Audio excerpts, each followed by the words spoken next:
Guys আপনাদের সবার খুশি হওয়ার মতো একটা নিউজ, ফাইনালি আরডিজে ইজ ব্যাক। তো হেই, আমি Omar, welcome to my new video.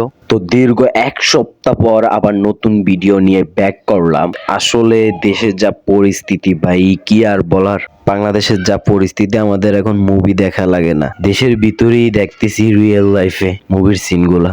যাই হোক, তো আবার ভিডিওতে ফিরে যাই, চলুন। তো আজকে সকালেই কমিক কনের অনুষ্ঠানে মার্বেল তাদের আপকামিং মুভিগুলির লিস্ট রিলিজ করে। তো ওই লিস্টের একদম শেষ পর্যায়ে আরডিজে কে দেখানো হয় ডাক্তার ডুমের রূপে। পুরো অনুষ্ঠানটা যখন দেখতেছিলাম, মানে এই আশাবাদ করি নাই যে লাস্ট পর্যায়ে যায় ডাক্তার ডুম হিসাবে আরডিজে কে দেখবো, পুরো চিন্তাধারার বাহিরে। তো এখন কথা হচ্ছে আরডিজে কে এই ক্যারেক্টারে কিভাবে আনা হলো, এই জিনিসটা নিয়ে অনেকেই অনেক ধরনের থিওরি বানাচ্ছে। আসলে কাহিনী কি, কিভাবে আনা হলো আরডিজে আয়রন ম্যান থেকে ডাক্তার ডুমে। সবচেয়ে বেশি যেই থিওরিটা সবাই বলতেছে ওটা হলো হয়তো 616 এর আয়রন ম্যান অন্য ইউনিভার্সে ডাক্তার ডুম।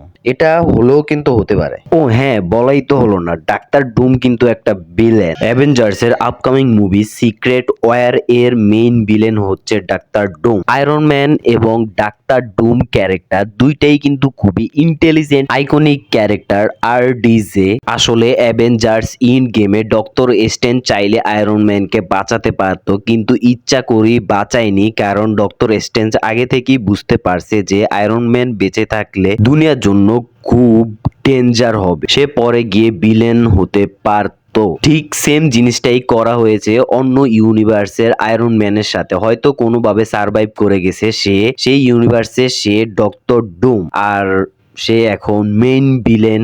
একটা জিনিস কিন্তু সত্যি, এই মুভিটাতে অনেক ইমোশনস থাকবে। আসলে অ্যাভেঞ্জার্স ডোমস ডে এই মুভিটা আগে হওয়ার কথা ছিল না, আগে হওয়ার কথা ছিল ক্যানকে নিয়ে মুভি। ক্যান হতো মেইন ভিলেন সিক্রেট ওয়ার্সের, কিন্তু আবার রিপ্লেস করে ডুমস ডে দেওয়া হয়েছে। তো যাই হোক, আরডিজে ব্যাক করছে, এটাই অনেক কিছু। হোক না ডক্টর ডুম, আমি ভাই সেই ছোটবেলা থেকেই ওনার ফ্যান। যাই হোক, মুভিটা আসার অপেক্ষায় রইলাম। আর আজকের শোতে যেই যেই মুভিগুলার ব্যাপারে বলা হয়েছে ওগুলা নিয়ে যদি বিস্তারিত ভিডিও চান প্লিজ কমেন্ট। তো এখানেই শেষ করতেছি, বাই বাই।